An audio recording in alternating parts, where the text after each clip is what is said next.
দাঁড়া দাঁড়া বলছি। আসসালামু আলাইকুম ম্যাডাম, কিছু বলবেন? বলার জন্যই তো তোকে ডাকছি, এদিকে আয়। ম্যাডাম কোনো কিছু ভুল করছি নাকি ম্যাডাম? ভুল করছি কিনা না, আয় আমার সাথে আয়, তাহলে বুঝতে ম্যাডাম পারবি। হাত, ম্যাডাম আমি যাচ্ছি। আরে আয়।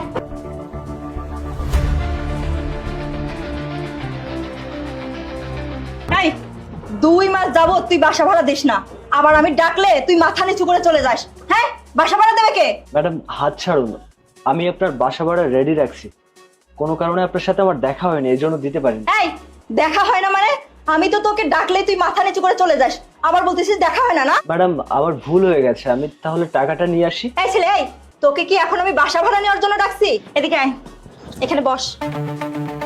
এই তুই যদি বাসা ভাড়া রেডি রাখিস, তাহলে আমাকে দেখে চোরের মতো মাথা নিচু করে পালাস কেন? ম্যাডাম আপনি হয়তো জানেন না, আমি ছোটখাটো একটা মাদ্রাসায় শিক্ষকতা করি, আর সেখান থেকে যে টাকা পাই আমার সংসারটা ভালোভাবে চলেই যাচ্ছে।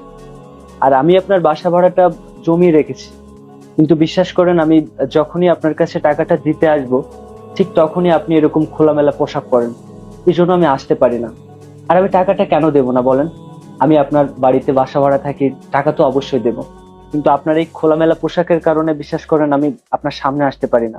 তার জন্য ম্যাডাম সরি। চুপ কর ছোট লোক। এই তুই কি জানিস আমার ড্রেস আপের দাম কত? আমি কত দামি দামি ড্রেস পরি। এই তোর সাহস কি করে হলো আমার ড্রেস সম্পর্কে কথা বলার? এই তুই কি জানিস আমার হাজবেন্ড সিঙ্গাপুরে থাকে, কত স্বর্ণ গহনা আমাকে পাঠায়? ঠিক আছে, সরি ম্যাডাম, আমার ভুল হয়ে গেছে, আমি বাসা ভাড়াটা এক্ষুনি আপনাকে এনে দিচ্ছি। চুপ কর। আমি কি তোকে বাসা ভাড়ার জন্য ডেকেছি? এই তোদের মতো ছোট লোকদের কাছ থেকে না বাসা ভাড়া না নিলেও আমার চলবে, আমি তো তোকে অন্য কাজে ডেকেছি। কি এমন কাজ ম্যাডাম, আমাকে বলেন। বাজার করে দিতে হবে নাকি অন্য কোনো সহযোগিতা করতে হবে? না, কিছু আনতে হবে না। শোন, তোকে একটা কথা বলি, তুই হয়তো জানিস আমার হাজবেন্ড আজ 3 বছর ধরে প্রবাসে আছে, আর আমি ওই বাসায় একা একা থাকি। শোন, আজ থেকে তোর কোনো বাসা ভাড়াও দিতে হবে না, আর আজকে তোকে আমি ছাড়বো না। দেখি তোর ম্যাডাম টুপিটা খোল। আপনি এসব কি করছেন? আরে তোকে আমি বলছি না তোকে আমার ভালো লাগছে, আর এখন আমি যা বলবো তুই তাই করবি। ম্যাডাম আপনি এগুলো কি করছেন ম্যাডাম?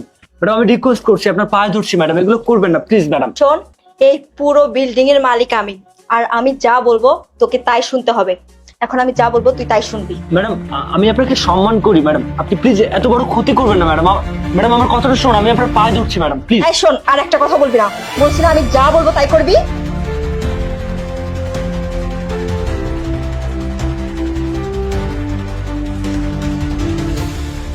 আমি তাহলে পাঞ্জাবিটা খুলে ফ্রেশ হয়ে আসি, আপনি যা বলবেন আমি তাই শুনবো। ঠিক আছে, যা তুই ফ্রেশ হয়ে আয়। আর শোন, আজকে থেকে তোকে বাসা ভাড়া কোনো কিছু দিতে হবে না, তুই শুধু আমাকে একটু খুশি করে দিস। যা। ম্যাডাম আমাকে মাফ করে দিলে হয় না? এই চুপ, তোকে ফ্রেশ হয়ে আসতে বলছি।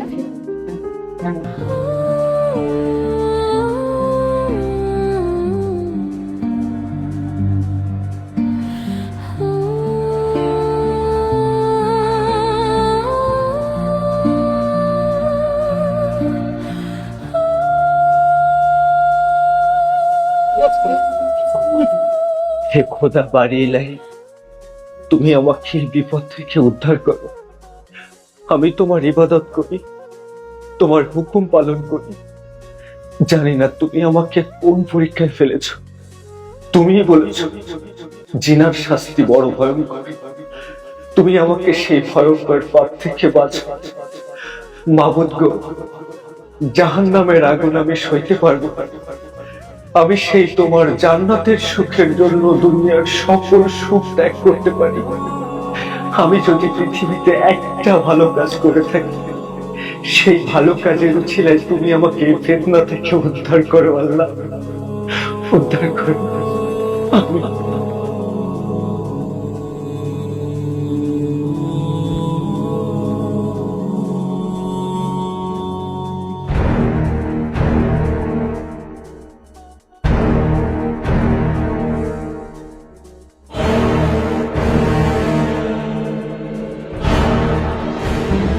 এই তোর আসতে এত সময় লাগে? আরে তোর মুখে এগুলো কি? এই দূরে যা, দূরে যা। ছি ছি ছি, আমি কোন ছেলেকে বাসায় নিয়ে এসেছি? ছি, এই বাসা থেকে বের হ। একটা মানুষকে আমার বাসায় নিয়ে এসেছি। মাবুদ গো, তুমি আমায় রক্ষা করেছো মাবুদ। দর্শক, এই ধরনের ইসলামিক ভিডিও পেতে পেজটিকে ফলো করুন আর ভিডিওটি শেয়ার করতে ভুলবেন না।